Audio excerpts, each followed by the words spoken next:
Why are you here? You're here to outwork. You're here to outtrain. You're here to win.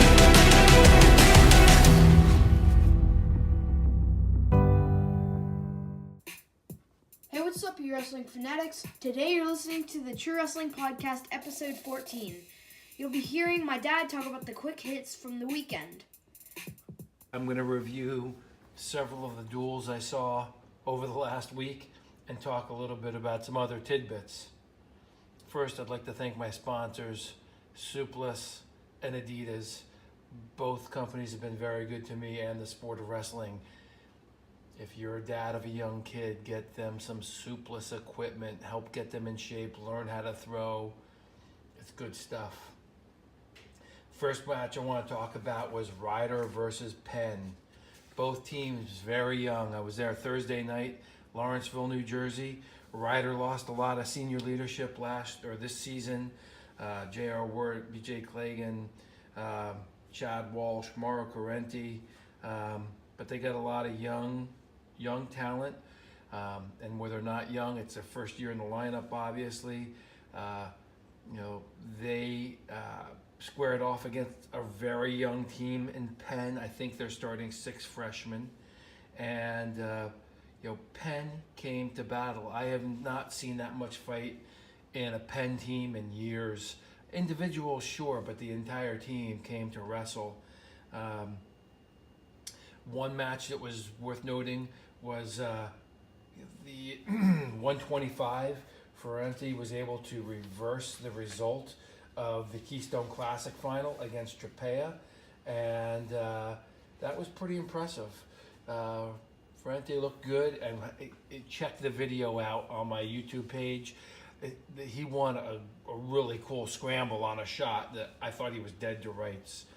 Penn ended up pulling ahead on the power of bonus points, 2 falls in a row, but they ended up losing the last 2 matches, and Ryder squeaked out a victory.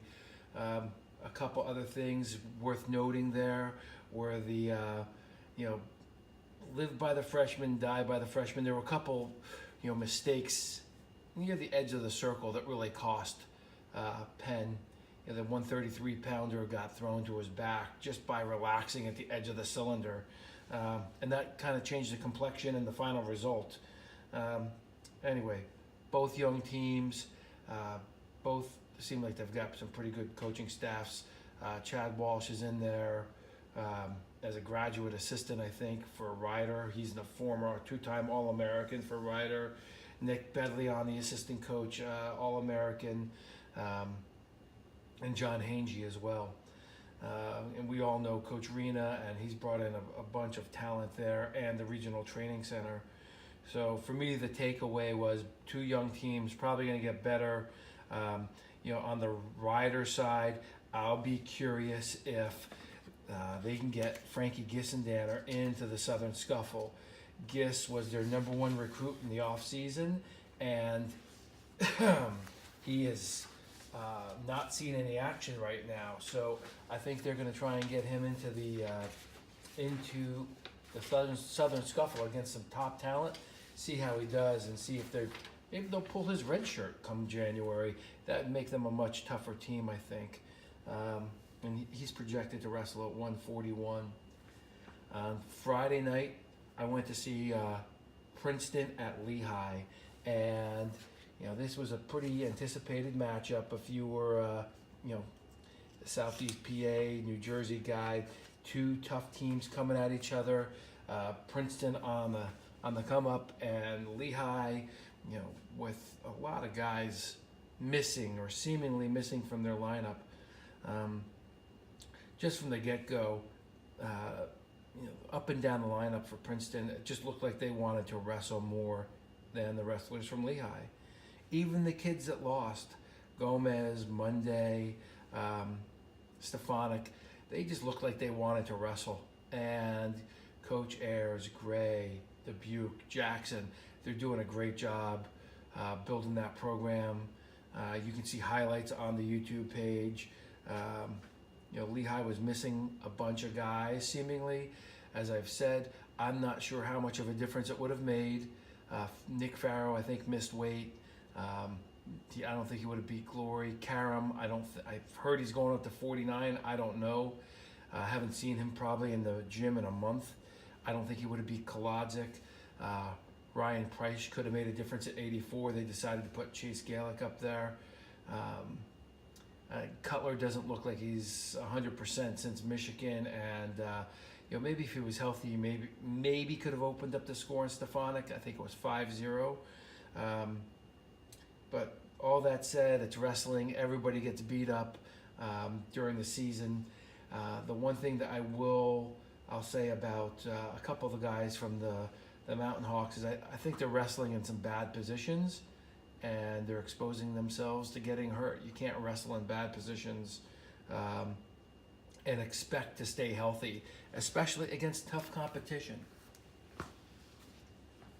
Something for you young guys to pay attention to, that if you're in a bad position, you just got to learn from it. I mean, I don't see Jason Nolf doing nearly the amount of drop knees since his injury. And guys who are repetitively hurt, let me step that back. A couple years ago, 4 or 5 years ago, I was talking to a guy who was a national champion his senior year, and he told me it took him 4 years in college to figure out what positions to avoid. This guy was always wrapped up and hurt, and it really affected his performance. I've heard it from other guys too. Some guys figure it out, some guys don't, but staying out of bad positions is just the name of the game at this level to avoid injury. Anyway, going back to the match, it was close. The snake pit was crowded, maybe the most crowded I've seen since the Michigan match last year, and I get to a lot of their matches. Princeton, wide open, exciting style. Lehigh, a little more conservative. I know Coach Santoro talked about some of his young guys being nervous coming out there, first home duels. I think there were 3 guys maybe in that lineup that it was their first duel experience. No excuse, they've wrestled other places, but when you're nervous, you're not going to give your best effort usually. The match at 57, Humphreys Monday, those guys are going to be good. We've seen Monday's brother down in North Carolina, but I was impressed with both of those guys. Kolodzik can shut it down sometimes. He didn't shut it down for Princeton. Got the tech fall. Pat Glory looked really good, although I'm not against an overmatched Luke Resnick. Brandon Paetzel, I like his motor. We'll talk about his match against Roman Bravo Young, but he's in there at 33 for Scotty Parker. I just like his motor and his attitude. He wants to compete. Who else was a standout? Jordan Wood, strong way for Lehigh to close out the match. The fans got up and really cheered after he won, even though Lehigh lost the duel. The Princeton fans are starting to travel well, and they're a loud bunch. And I think they wanted to put it back. The Lehigh fans wanted to just shut them down a little bit. So as far as the guys that were missing, I've covered a couple of them. Paetzel won. Parker might have got bonus points or more bonus points. I don't think Karam beats Kolodzik. Price could have made a difference there at 84. But that's the way the cookie crumbles. And that's how the D1 world spins. Not enough can be said about what the Princeton coaches have been doing.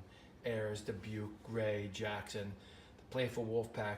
They got guys who want to compete, and they push them hard. And you can see they've been building that program for the last few years. They don't even have their best lineup. Mikey D'Angelo, the 57-pounder, is sitting out a year. I don't know, whatever they call it. He's withdrawn from school for a year, and they expect him back next year. So as good as Princeton is this year, they'll be even better next year. And it's never a secret what makes a good coach, what makes a good wrestler in college. It's just the will and the want to compete. So Princeton's got it right now, and they're on the rise. And if you get a chance to see them, I highly recommend it. They're a fun group. Watching the coaches in the corner is even more fun. They're screaming, yelling, pulling each other around. I just dig those guys and look forward to watching them. It doesn't get easier for either team. Princeton's got a really tough schedule, and Lehigh, ended up facing Penn State Sunday, and then I think they have Iowa this coming week. So Lehigh, a lot of different starters in the lineup, and some of them may or may not be subs at this point. We haven't really talked about who's won what in the room and who is injured. Coach Santoro and staff are pretty quiet about that. But I will say that, Paetzel, I've heard, might be in the lineup, for quite a while. Somebody was telling me that there was problems with the Parkers. I don't know. I've heard Matt Parker left the team to take a semester off. He's just out of school right now. I don't think that's a reflection on the team. And I've not seen a couple of the other guys who are missing from the lineup in the gym. So doesn't mean they haven't been there. I have not seen them. So for Lehigh, this is it's a little bit of a wake-up call. They've got some young guys who are wrestling hard, but I don't think they're ready for prime time right now, and they've got a tough schedule as well, and it's not going to get a lot easier. Moving on to Penn State Bucknell, they went in there and did what they were supposed to do. Huge, sold-out gym, and I talked to Coach Sanderson at the Scuffle. I'm not sure how much money the teams that they go see, whether it's Binghamton or Ryder or any of the small schools that they go visit, I don't know how much money those wrestling teams get to keep, one from the gate and two from the television contract. And I was asked, we talked about it for a little while. It's one of those things that maybe they're getting some money towards their program, or maybe there's a chit from the university president towards the wrestling program. But it'd be interesting to see. I know when they went to Boston College, they did it on the condition that the college team was able to keep that money. And of course, then the university cut them in favor of, expanding lacrosse. So it's a complicated thing. I'm not sure how much any of the Big Ten teams get from the Big Ten network directly to the wrestling program. As the sport gets more coverage, I'd be curious to see how much of that money gets back into that room or back into their budget line, and how much of it gets siphoned away. Don't know. Otherwise, the gym was filled with mostly Penn State guys. Schnupp got a win. And Vincenzo Joseph was the only guy from Murderers Row not there. I heard he was not feeling well. So the fans got to see the meat of the Penn State lineup, which is awesome when you're traveling, even though it was mostly Penn State fans, and it's good to see. I know that a lot of schools are taking this approach. I know Ohio State went out to first-year D1 program, Cal Baptist a couple weeks ago, and I don't know what the final attendance there. I think it was 4,000 or 5,000. Coach Zaleski is really good at promoting, and before where was he at Davis, wherever they closed that program, he had the attendance record before it sort of became an arms race. So good for Bucknell. They're down a little bit. Coach Wormsberger has had has had some good squads since reinstatement. We'll see if he can rebuild there. Not much to see. Didn't gain any new information on any of the new guys like Roman Bravo Young. So then Lehigh was at Penn State yesterday. That was just a shutout, shellacking by Penn State, 42-0. I don't know. I just didn't see Lehigh be very aggressive. Lehigh opted to draw for weights, and Bo Nickel went out there and just lit up Jake Jacobson. Nickel, at 97, to me he looks better than he did down a weight. I know that sounds odd. I just feel like his lighter wrestling style shows off just how explosive he can be versus the bigger guys. going into unfamiliar positions or maybe familiar positions, but things that kids don't drill their way out of, and just exploding through moves. Jacobson's not a bad guy. He was ranked 15th in the country, and he got teched in, I think it was the end of the second period, beginning of the third period, don't remember, but Nickel looks great. One of the matches I really wanted to see was Kassar versus Wood. Wood, was got a lot of credentials. He was a world medalist in his age group. I think it was cadets, and coming into his sophomore year, Kassar is, looks like an animal. Beat Neville's at the Classic, and Kassar just dominated Wood 12-3, and Wood was just like the rest of the Lehigh guys, just couldn't get to an attack. Lehigh doesn't look like they can seriously attack or chain wrestle, where Penn State, that's where they get that's their moneymaker. They attack and they keep going until they've won the position, and the guy relaxes, and then all of a sudden they throw him on their back. So Kassar looks really good. The question I have is, look, Gable Stevenson, he made a statement out there at the Cliff Keen, right? This guy is a stud, and before the season started, I picked him to be the champ at heavyweight this year. My question, look, Kassar is working out with some studs in the room. He's got Varner and Coach Sanderson sometimes, and Bo Nickel and Nick Neville's. Will Kassar get enough tough looks that the first time he gets shut down by Stevenson's heavy hips, that he mentally stays together? Because I can see these two guys right now, and this is on a very limited sample size. Kassar and Stevenson look like the cream of the crop right now. Look, I saw Stoll. I don't think he's 100%. But I just think Kassar can get in on him. He's powerful.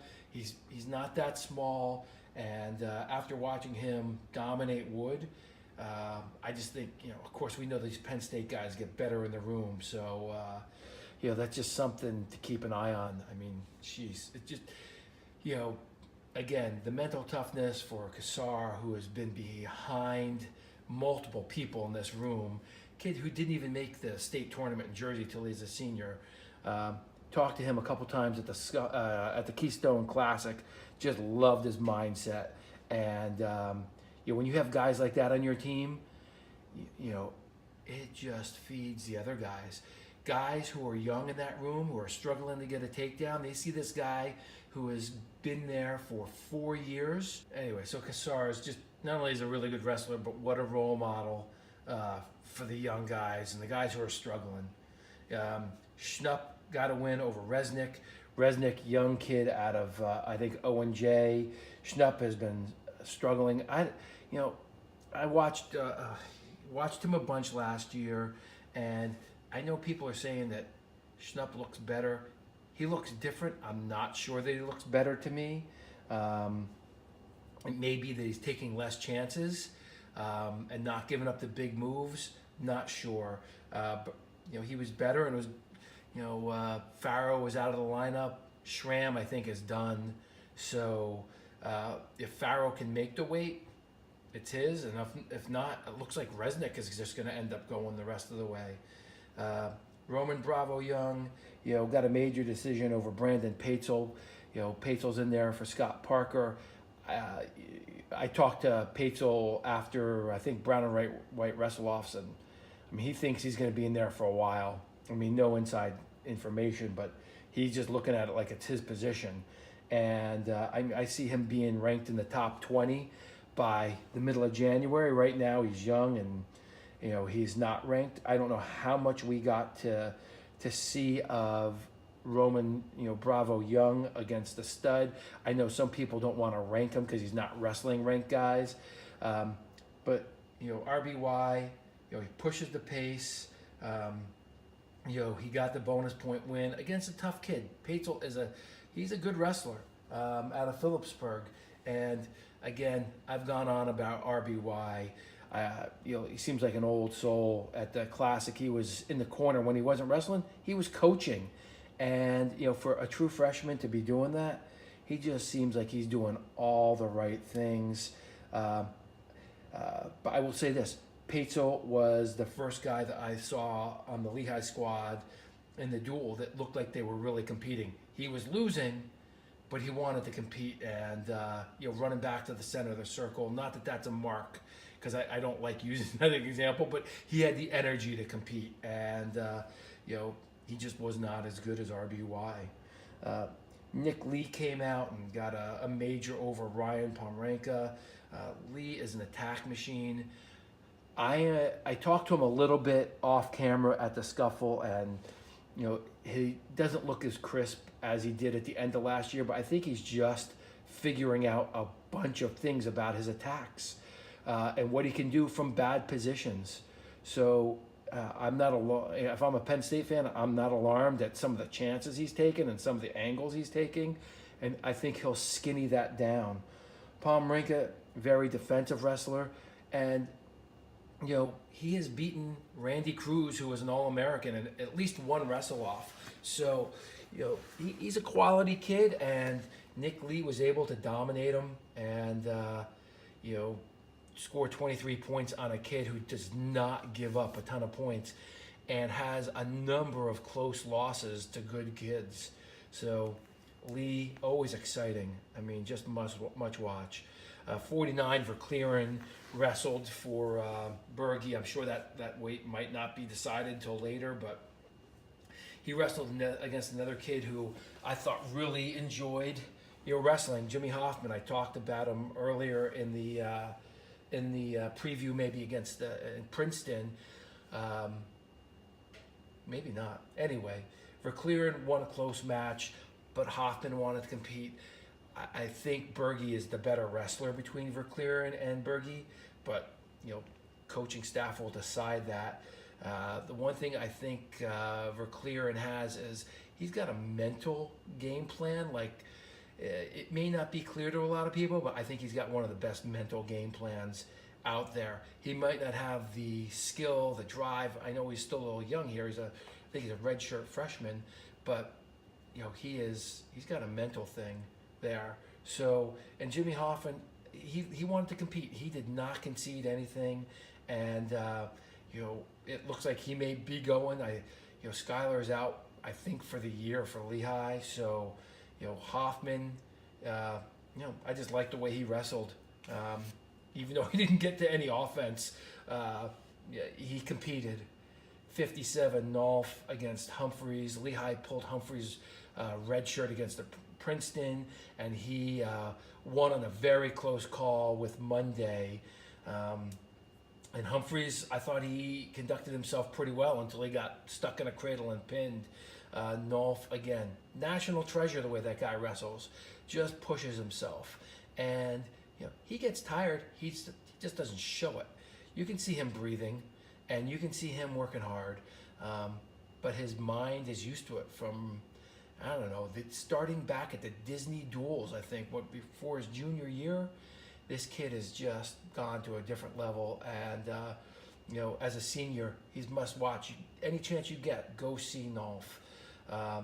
And Humphreys could be the 57-pounder. I don't know going forward if Gordon Wolf can make that cut. I know he wrestled off at 65, I believe, against Cole Walter, who is hurt now, it looks like. But anyway, 57 was a good match, and it wasn't just kind of one guy beating another guy up, even though it was. But good stuff. Vincenzo Joseph comes out. Cole Walter was injured. Trey Cornish was in. Walter hurt himself, I think, doing a chest wrap against Princeton. Just got out of position. Guys, I've talked about this before. Wrestling in bad positions is just, you can't do it at the D1 level. Anyway, Cornish opened up, tried to go upper body with Joseph. They went out of bounds, and then it was the Vincenzo Joseph show with a lot of low-level attacks left and right. And he ended up pinning Cornish towards the end of the second period. Cornish, not a highly ranked guy, but he was game. His cardio is not as good as it should be probably, and he might have been surprised to go out there and had some nerves, but Joseph, again, another one of my favorite guys for kids to watch, for me to watch, just, as a junior. This guy is doing things that we just don't see. Fluid left and right. The last thing I think for him to really conquer is, I've talked about it before, it's grip strength, being able to ride a one-on-one and riding guys when he really needs to, but also turning guys who are good, turning All-Americans. Bump it up to 74, another highly ranked matchup like heavyweight. There was Hall against Cutler. Cutler came in at 7. He has not looked right since the Amin match. Michigan, he was in deep a couple times, couldn't finish. Against Princeton, did not do many attacks against Stefanik. I think he's just out there, gritting it out, like anybody who is a real D1 stud. And he lost close to Hall a couple times last year, and it was pretty close here. Hall he's got Cutler's number. When Cutler comes in and leans, he can duck or go low, get a takedown, or get into the position where he can scramble for a takedown. He's just a better scrambler than Cutler right now. And Cutler, who is usually an animal on top, he just can't keep Paul down. The Blair ride, the one-on-one, which is, he's done it to me. It's painful. But Hall is, he doesn't look big, doesn't look strong as the other guys at that weight class to me, but he is strong. And, guys who are doubting him after, some of the matches earlier this year, I don't think there's anything to doubt. I hope Mark Hall finds the joy in wrestling and enjoys it. Anyway, that was 74. Hall won 6-1, and by a bigger margin than last year. I'm not sure if that says anything other than I don't think Cutler took any attacks, but he didn't do any against Princeton until the last seconds of the match. So I think he's a little dinged up. 84. I was hoping that we'd see a rematch of Shakur Rashid versus Ryan Price. The opinionated knucklehead did not happen. Price is out. And Rashid, got a major against Andrew Price. Price wrestled better than I anticipated against Rashid, but I think he scouted Rashid a little bit and avoided some of his strengths. Rashid just kept wrestling. You could see at the end of the match, he wanted to challenge for extra points. He's got the mindset. He wants the drive. Again, he is another guy who has, been all over the place. I think I watched him wrestle, was it his freshman year at Ryder? I don't know if it was Wayne Stinson. It was a Lightning. He was in and out. I think he ended up going down low, coming up high and pinning a guy. But, he's been in and out of that lineup, struggled with weight. I think he's at the right weight. Again, talking to him at the Classic the last couple years, I just like the kid's mindset and approach. And again, he's just another role model if you're in that room. And he's got some of the best guys in the country to work out with. So anyway, that was the Penn State Lehigh match, and some of my friends were a little down on it because Penn State doesn't have as many Pennsylvania natives in the lineup this year as they have, but they are a murderer's row, and there's quite a bit of separation between the 1-ranked team and the 10th ranked team.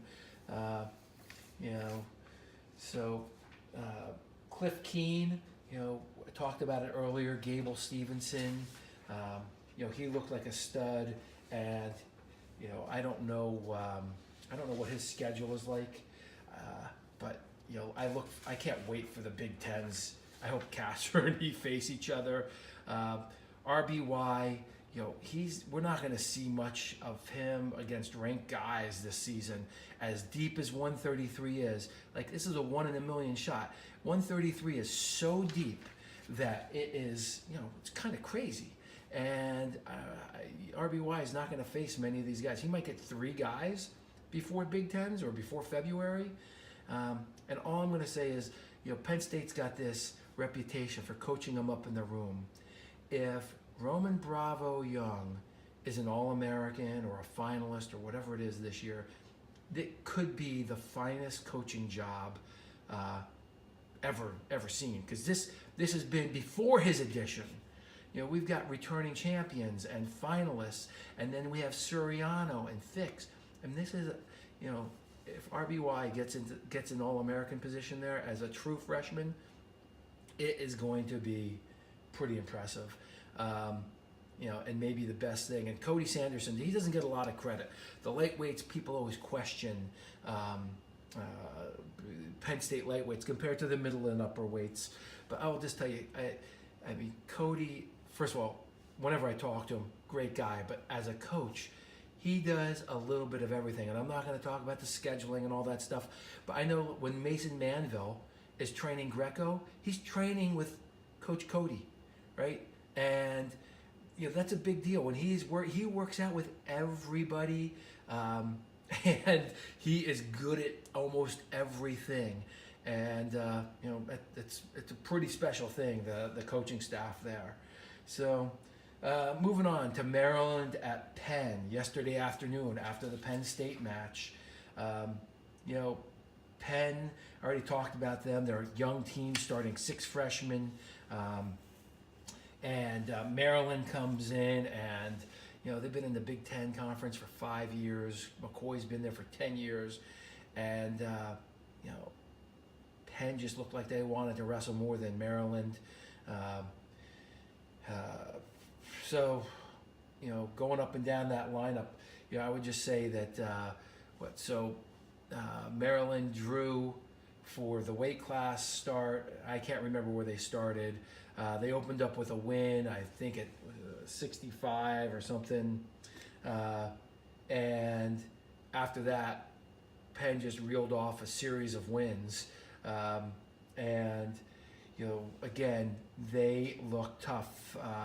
They wanted to compete. Coach Rena reconfigured the palestra. It was half the size of its normal wrestling application. There was 500 people in there at least. I think counting the number of workers that were in there, was probably 600 people. And that's probably the most that have been in a Penn match, besides maybe the Cheesesteak Challenge versus Drexel, since I can remember. So, the one ranked match there was Artelona versus Bannister. Bannister was coming in at 18 or 17. He's a 5th-year senior.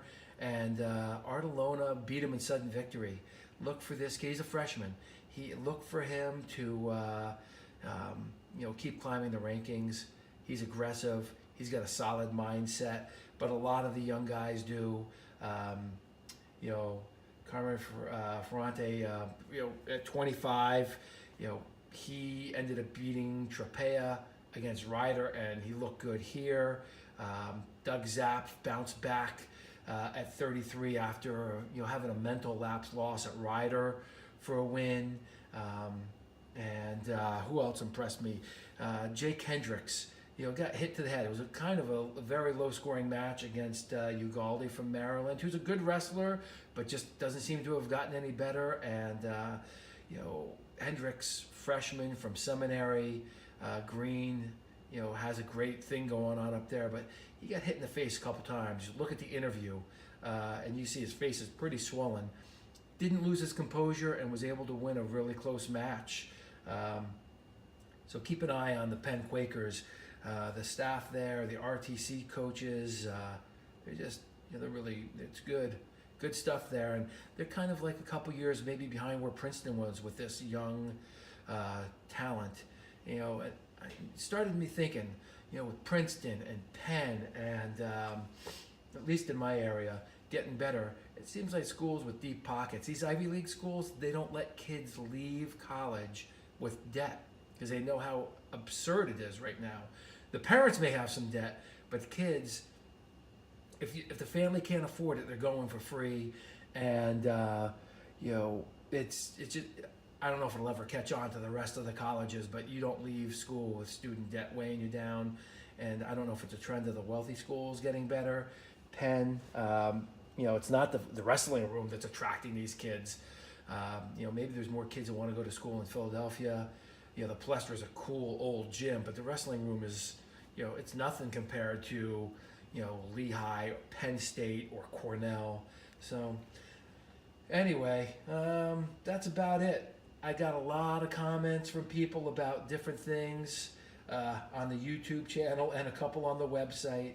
First of all, you can see coverage of Rider versus Penn, Lehigh versus Princeton, Penn versus Maryland.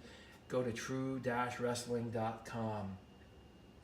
You guys from South America and from England, please stop writing stuff on my YouTube page. You guys are nuts. These two guys account for 90% of every negative comment that comes up on my YouTube page. I don't even know why I'm talking about you. A couple people have asked a few different questions. Look, I'm only allowed to put highlights up. And that's how I get in there, even when ESPN is filming something or another organization is filming something track, I can put highlights. So that's what I do, and I try to do my best at putting up highlights of as many matches as possible. If you want to help with coverage, let me know. Right? I coach a lot. This is like my fifth, sixth, or seventh priority. But let me know if you want to help. Talked with Coach Arena. I've talked with a bunch of guys about this. The last thing I'm going to talk about, the missing element from so many wrestlers is the will to compete. But to me, it's really the will to compete in the unknown. A lot of guys are willing to go out there and give 100% when they think that they are going to win or even lose. They'll kind of go through the motions, but it's in the gray area where you don't know if you're going to win or lose, and you can give 100%. That really is an indication of mental toughness. And, I just appreciate that. And kids who are out there, these wrestlers right now, who are just pushing themselves. So, that's the coaching point of the day. The last thing I'll get out of here on, there were a couple things from AWL, the wrestling, that I just thought were worth mentioning. And of course, I don't even know where those are right now. The results were, kind of interesting to me in a couple cases. Everybody was looking at the Rutherford JO match, and how many times have you seen Rutherford get out of position like that? Now, was it because of the intensity of the competition with Oliver? Oliver, he looks more athletic. Rutherford looks a little bit more tactical to me. Look, I'm a fan of both of these guys from Pennsylvania. I think the next time that we see this matchup, it's going to look a little bit different. So anyway, that's a big win for Oliver mentally. I'm not sure, that's kind of been his, one of the things I've always wondered about him. For a champion, there are some chinks there. Anyway, I was surprised at the margin of victory that Gant had over Lewis. I wasn't sure about the Derringer-Imar match, and I thought that was interesting. Derringer's making a statement. He's looked great on the international scene, and I don't think Imar has gotten that much better since he left college in the freestyle scene. So we'll see. I was a little surprised at the margin of victory for Sammy Brooks. Heflin looked really good at the Open last year, and he is working out with his longtime coach Lou Rosselli out there in Oklahoma. I was just a little surprised about that. So I don't know if Heflin is not training. I haven't talked to him a little bit, so I don't know. Other ones, the one that bugs me a little bit, 125 kilograms, Don Bradley and Zach Ray, the Lehigh heavyweights, they have a tradition of having some good heavyweights there. Ray, national champion, but they're all low-scoring guys, and it's not a good thing, I think, for Jordan Wood to work out with. But that type of thing is just not going to win right now in the age of more aggressive heavyweights. Stevenson can rack up points. We talked about Kassar can rack up points. Gwizdowski can rack up points. So it's just one of those things that I'd like to see, that kind of heavyweight kind of take over. So that's it. Hey, thanks for tuning in for the quick hits, which weren't so quick this week.